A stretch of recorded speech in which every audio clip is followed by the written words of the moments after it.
Okay, welcome back to episode 6 of the History of Humanics podcast. I'm your host, Danny Priest, hosting hopefully the first and last episode from isolation housing on campus.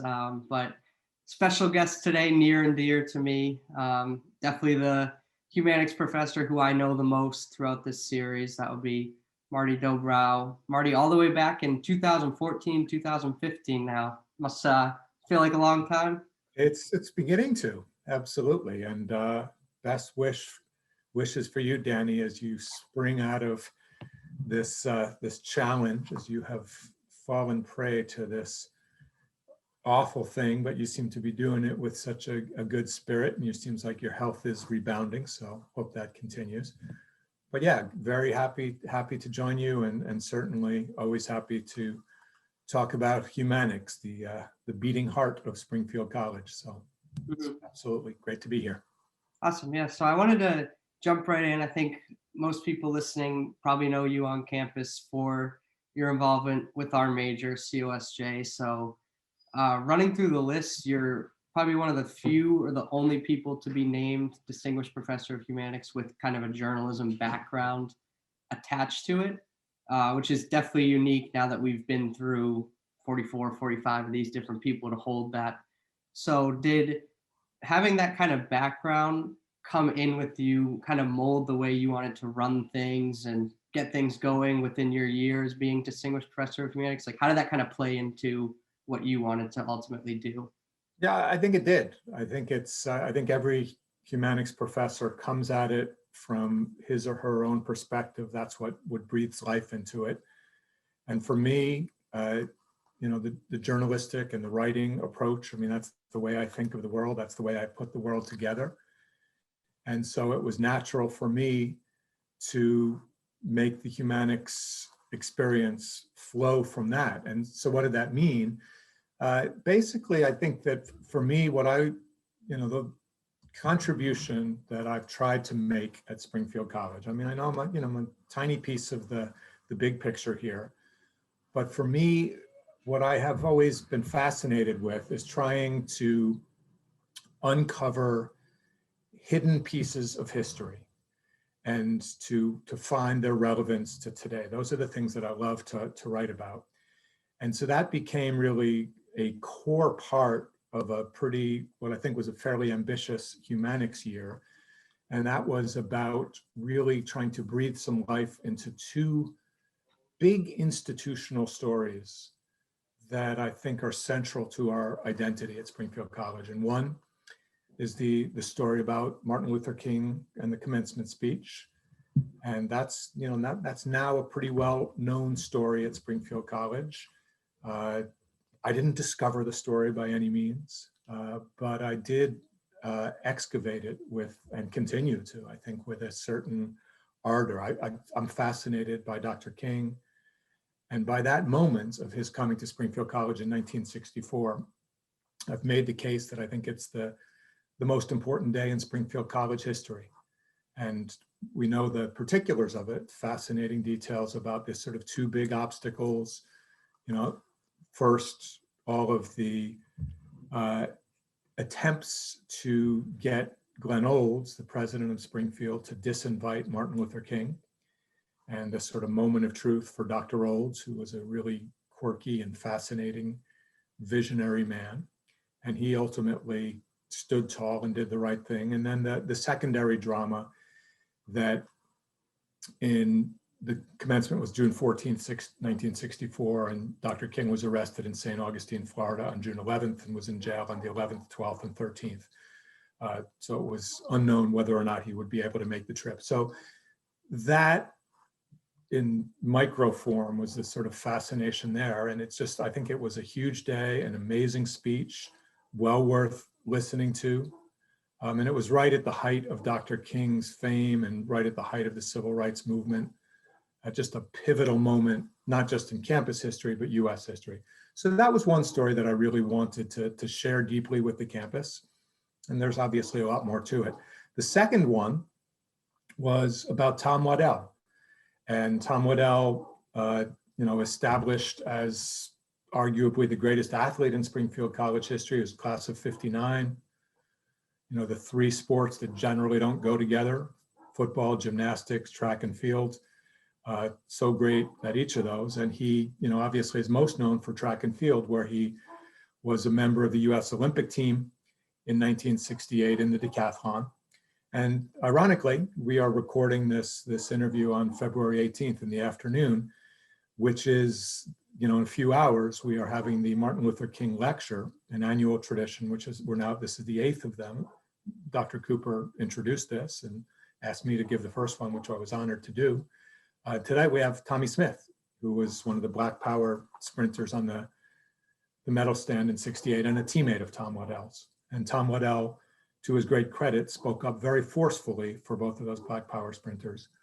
Waddell was a great social justice figure on many dimensions. So those two stories, the MLK story and the Tom Waddell story, I think I really wanted to apply my journalistic passion to sharing those with the campus. Mm-hmm.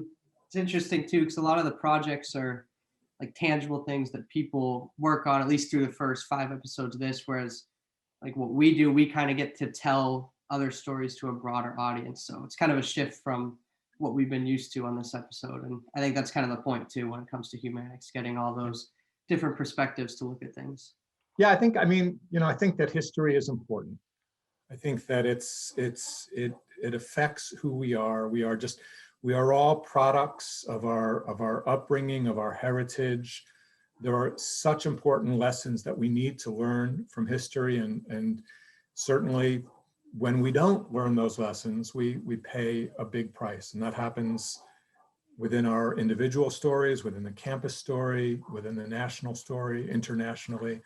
So history is just so important, and I think it's wedded to journalism. We talk about journalism as being the first draft of history. I think there's a connection there between those two, and to me, a historian is really just a journalist who keeps going, and that's what I try to be. And so yeah, I think that those stories were important, and also to translate those things into some action too. And so like part of my humanics year was not just telling the story, but we had this whole Tom Waddell Day. And I think like the college, in his case, I mean, he was, the other notable part of his story is that he came out as gay, shocking his classmates from the class of '59 who, regarded him as this sort of iconic man's man, back in a time when issues about, sexual preference and homosexuality and bisexuality, gender fluidity. These were not topics that people talk much about. But back at that point, Tom Waddell emerged after this great athletic career here, the Olympics, Army paratrooper. He was just iconic in many ways, and just this good-looking guy. And in 1976, in the pages of People magazine, Most Public Way Possible, came out as gay and went on to start the gay games.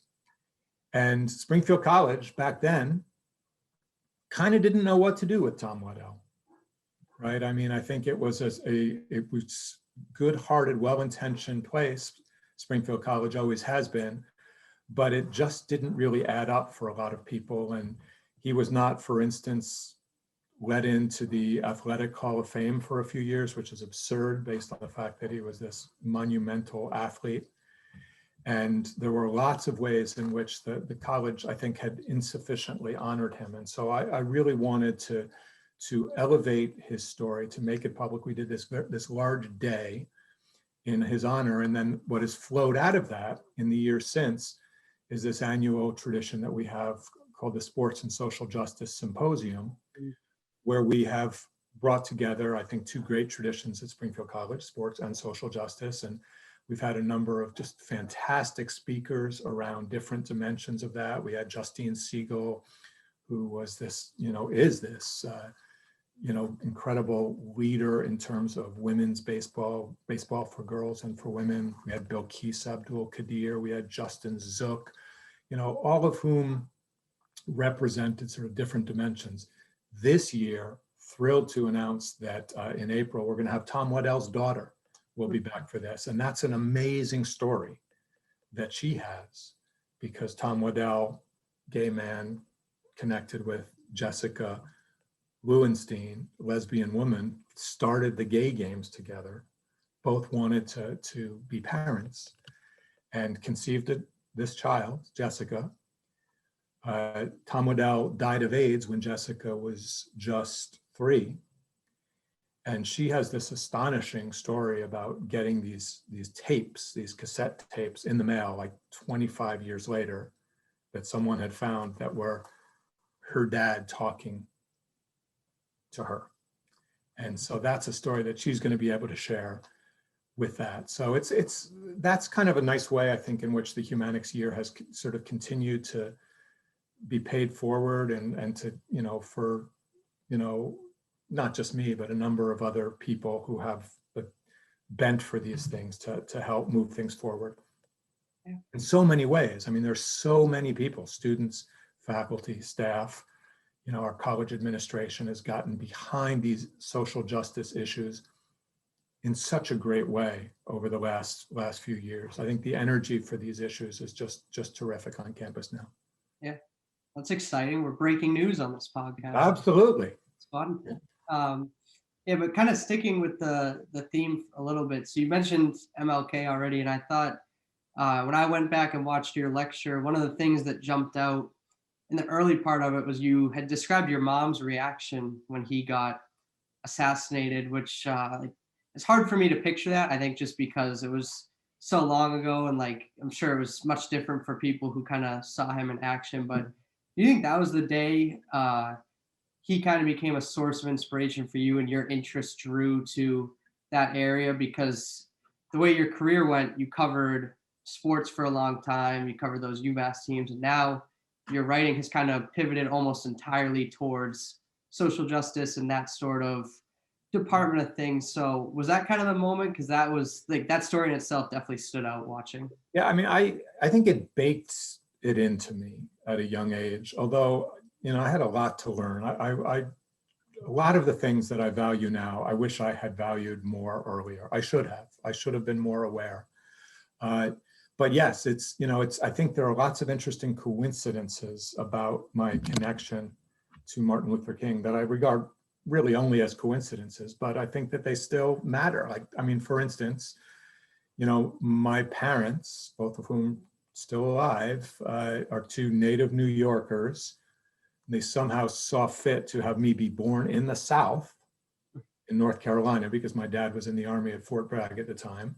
And they named me Martin, not after Martin Luther King, but those things I thought were coincidental. And then, the story that you reference is, one that I tell when I'm asked about how I got into this. And it was, I was a very young child when he was assassinated. I was 7, and it was April 4th, 1968. And yet such a vivid recollection of that day. It's just indelible. Basically watching this game show, Truth or Consequences, on this black and white television in my parents' bedroom on Long Island. We had moved from North Carolina a few years before. And suddenly there's the beep, beep, beep of the special report. And I remember my mom was behind me. She was folding laundry. I can still smell that laundry. And, there was the announcement, something to the effect of, we interrupt this program, the special report that famed civil rights leader Martin Luther King has been assassinated in Memphis, Tennessee. Now, I doubt I'd ever heard of Martin Luther King at age 7 as this sheltered 7-year-old kid. I had no idea where Memphis, Tennessee was. I probably didn't know what the word assassinated meant, but the event sticks forever, in my mind because of my mom's reaction, which was so stricken. And she just put her hand to her heart and just repeated in this pained voice 3 times, "Oh my God, oh my God, oh my God." And that, it just scared me as a young kid to see my mother just so emotional. But I think it also just planted this seed that, wow, this Martin Luther King guy was a powerful man to create this kind of reaction. Now, did I then become absolutely fascinated with Martin Luther King from age 7 on? No, but I always was interested. I found myself at a young age, like listening to his speeches, putting, first cassette tapes and later CDs of his speeches and his sermons in the car. I still do it to this day when I'm driving. Just a real fascination. And when that fused, ultimately, when I came to Springfield College and saw this detail about him being the commencement speaker, that just took me in a whole other direction. And you're right, that my focus in journalism, which had been mostly sports to that point, would ultimately gravitate to sort of sports and social justice, and then more just to social justice. And that's just become the big passion. And that's what most of my writing that I do these days. Yeah. So I'd say it's another coincidence that you landed here too, because you could have landed at any college in Western Mass. You just so happened to land at the one that he came to. So it's kind of things work out, I guess. Absolutely. It just happenstance. And, I'm not going to posit the things happen for a reason sort of explanation, but who knows? I mean, it just was an amazing story. And, I come to find, that's one of the things that I love about Springfield College is, though we are just a speck of sand on an infinite beach, a tiny school in Western Massachusetts, I do believe that our heart is really large, and our influence on certain events in the world is outsized. And certainly in this dimension, to me, that MLK story, Tom Waddell story, these are just so important, I think, to our institutional identity. And I'm very pleased that we now, commemorate these things with events like the Martin Luther King Lecture tonight and having Tommie Smith. That's just fantastic. We have in the Union those two big banner stands, which we put up during my humanics year, and that's nice. As Dr. Cooper has heard me say many, many times, and she'll be tired of hearing it again on this podcast, I would love to see us memorialize these events in statue form, because statues, to me, represent, what are the things that you really value, right? All of the debates that have happened in, many southern cities about Confederate statues and should we honor that history? Should we tear them down? Those debates, very important debates. But why are they so important? It's just a piece of rock, but it's something that has some, lasting quality. If not permanence, it lasts for a long, long time. And I think it's a statement about what a place really values. And so we've got the one statue of James Naismith. Great, as you know, Danny, I still have a passion for basketball, and we share that. And I love that we are the birthplace of basketball. And that's certainly a heritage that we should continue. I continue to stay involved with that, the podcast that I do with Chris Rim, Liberty, Justice, and Ball, in that spirit. That's important to honor James Naismith. But these other things are enormously important to who we are. And someday, I would love to see that as something that we proclaim to the world, these stories. I think they're important stories. Yeah, get James some company out there. Absolutely, he's been alone for a long time. Yes, you mentioned, we've kind of gone over the themes of your year, Tom Waddell Day. Are there any other kind of big memories or favorite moments, themes from the year that you kind of like to tell people about or share when you're kind of reflecting on it? Yeah, it was such an important year to me. It was a hugely busy year because you don't stop doing anything else that you do. You're still teaching your full load and involved in everything else that you're doing. And but it was just such an opportunity, and I wanted to make the most of it. I wanted it to matter. And so, certainly there were the things that we've mentioned. One other thing that I know that was important to me was I had the opportunity to go to visit some of our campuses outside of Springfield, which were then known as the School of Human Services. And so I went to the campuses in Boston, in Tampa, and in Charleston, South Carolina. And I had been at Springfield College at that point. My humanics year was 2014, 2015. And so that was, I think, my 15th year on campus. And I knew some about the School of Human Services, but I was so naive about how important it was, how central it was to what we are about. And their deep commitment. In fact, I love the name of that, the School of Human Services. It was a fundamentally about that. And these were, overwhelmingly students who were first generation students, mostly students of color, with some amazing stories. And they had these rotating graduations that they did during the year. And so I, as it came and gave the commencement speech myself at those 3 campuses. And what stood out to me so powerfully, viscerally, was how important this experience of this education was to these students and these families. The love that they had for Springfield College, the celebration of the achievement of this graduation, the joy that was in those rooms was so infectious and so inspirational. And I just really loved that experience and feel like that's that's just a part of the Springfield College experience that is so important to honor. It's mission consistent. It's something that I think is hugely important. And it reminded me, like way back, my very first teaching experiences long ago as when I was your age, how did I get involved in teaching in the first place? It was the summers after my freshman, sophomore, and junior year. I worked in programs called Upward Bound, not Outward Bound, Upward Bound. It's a federally funded program that takes inner city high school kids, first generation kids, to a college campus. And it's like a 6-week tutoring program, residential program. And I did it for 2 years in Boston and 1 year in Philadelphia. And I just really fell in love with teaching. I mean, these kids were just great, and they were in it for all the right reasons. And it just turned me on to the importance of education. And it felt like I was getting a taste of that again during these visits to these campuses, the School of Human Service campuses. So I really enjoyed that quite a bit.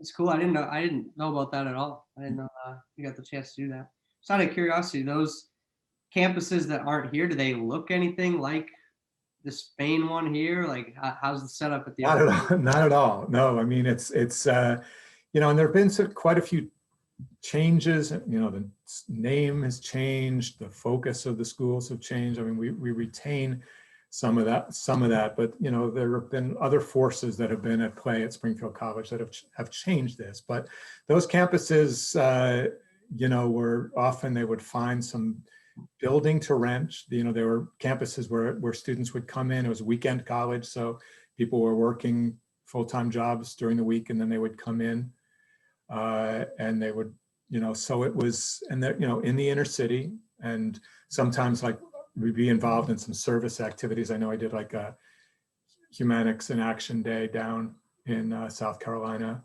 when I was there with students there.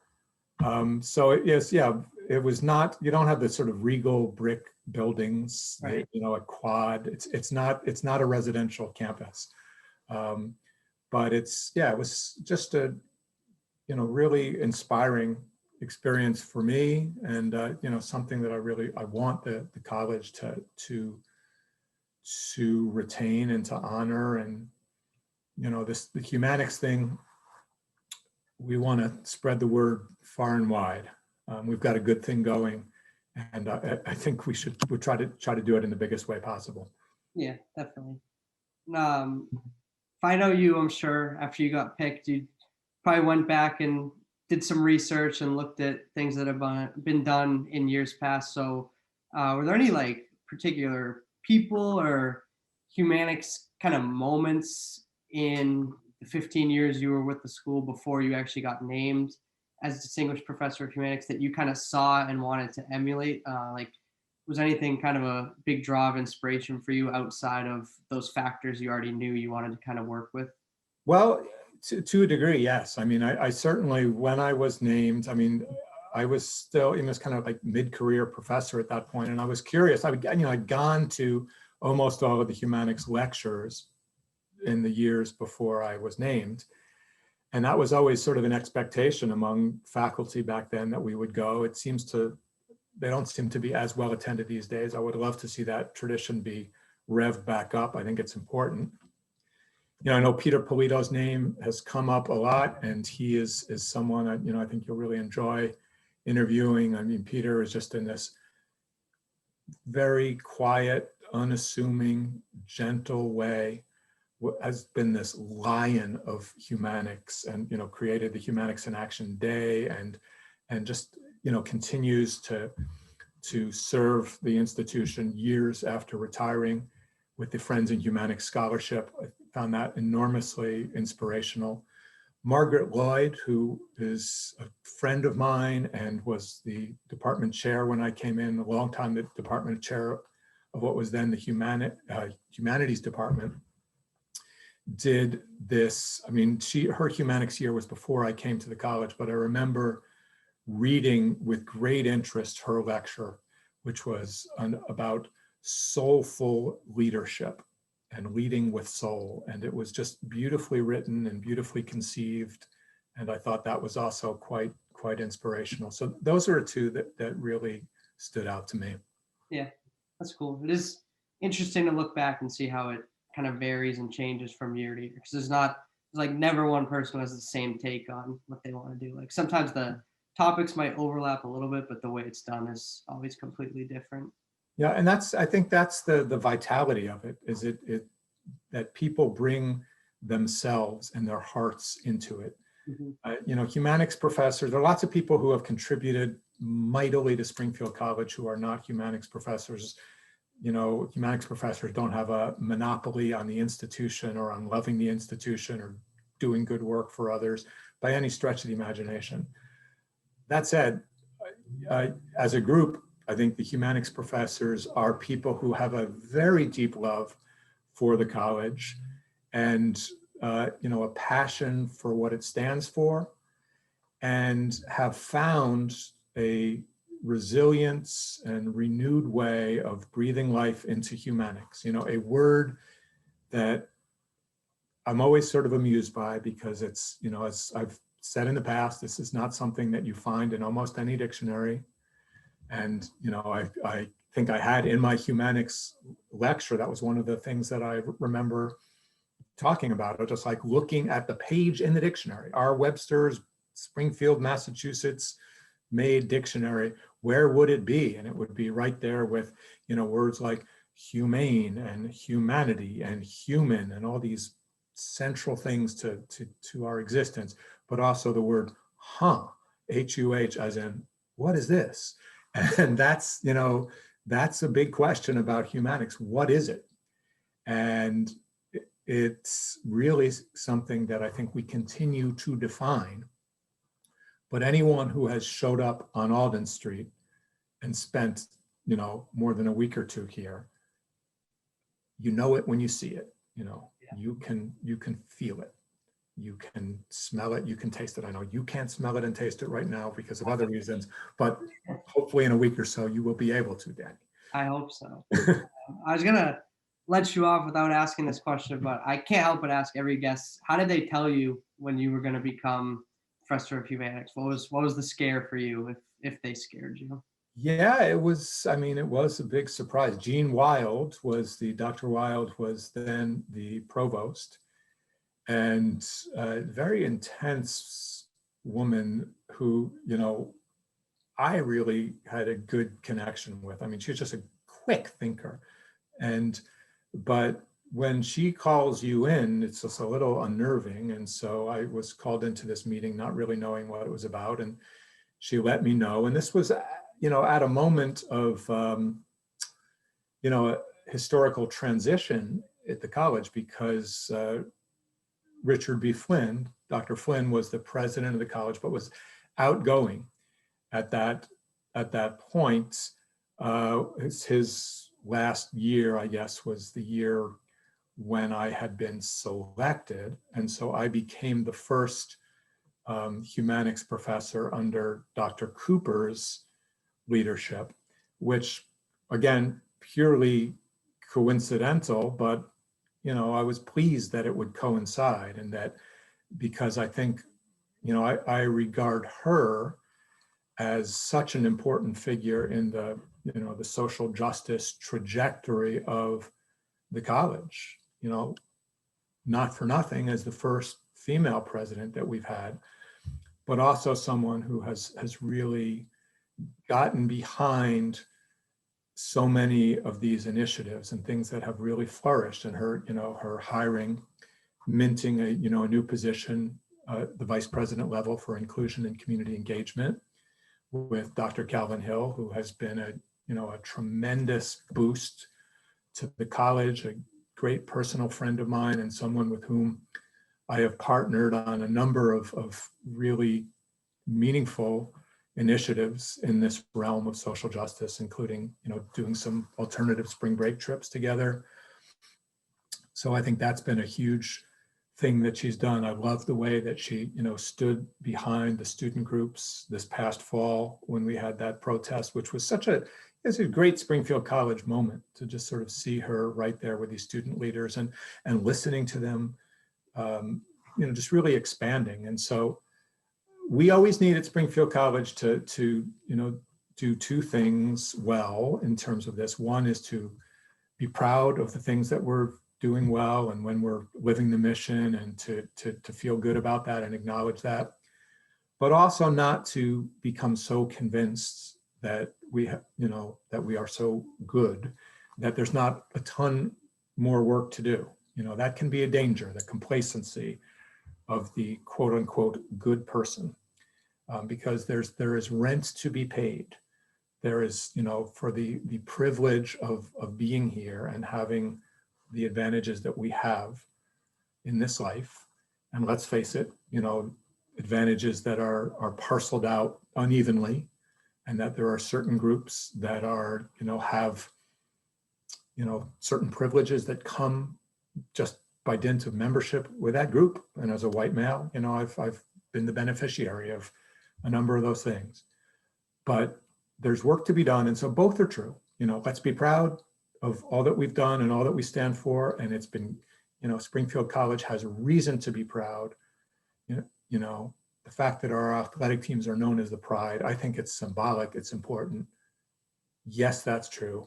And let's not be blind to our contradictions. Let's not be blind to places where we have fallen short.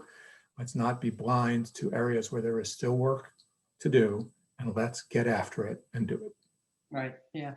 They missed a chance. They should have told you were going to be the next president in the meeting, and then said they were. Yeah, I don't think I'd be well suited for that. I don't think I've got those diplomatic skills or the financial savvy. That's for sure.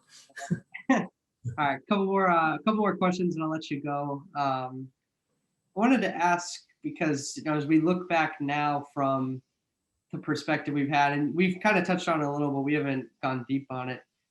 There's a lot happening towards the social justice realm on campus now. So in terms of the progress you kind of see in front of you, I'm sure it's refreshing to see because of the focus that's on it, some of the progress that's been made. But like, having been here now 20 years, is it like special to kind of see it actually kind of coming to life and some real progress being made? Like, how do you sort of view some of the developments we've had on campus? Just because I think you can kind of offer a unique perspective, and you've seen it develop over a long time now.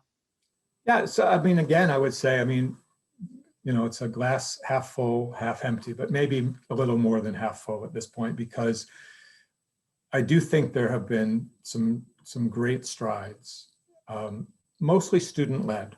I mean, we have had just, particularly in the last few years, just some magnificent students and student groups that have emerged, that have taken leadership roles. We've seen things like that seat at the table event this past fall that, Therese Delvecchio headed up, which was just so masterful and just magnificent work. And love to see that. And that's, that just has been great to recognize. I think more and more faculty, I'm just struck by the number of different faculty people who have cared deeply about these issues, bring different things to them. I've learned so much from so many of them, which is just great. Just earlier today, I was at this event that my colleague Ali Eaton did about Toni Morrison, just terrific stuff. So lots that's really good. more activities, more speakers that have been interesting, more engagement with alums of color, all positive. But still, you know, a lot of work to be done. And I think that, you know, the campus, I think, is still way too white. Faculty, I think, is still way too white.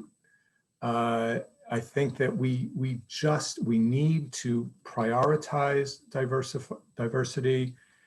We need to cultivate strongly an ethos of anti-racism, not just considering yourself not racist, as so many people do consider themselves to be, questionable, but to really say that part of my task here is to be an anti-racist. And so great that we have Ibram Kendi, who has been, you know, really the leader of the anti-racist movement, and, you know, literally wrote the book about it, coming in as a speaker next month.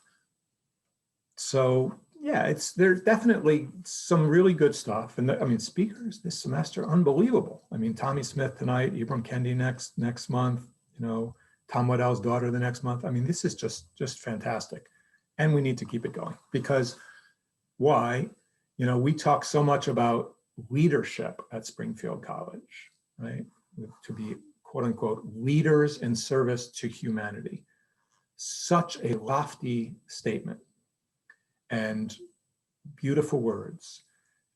In order to live up to those words, we need an ongoing commitment to doing this.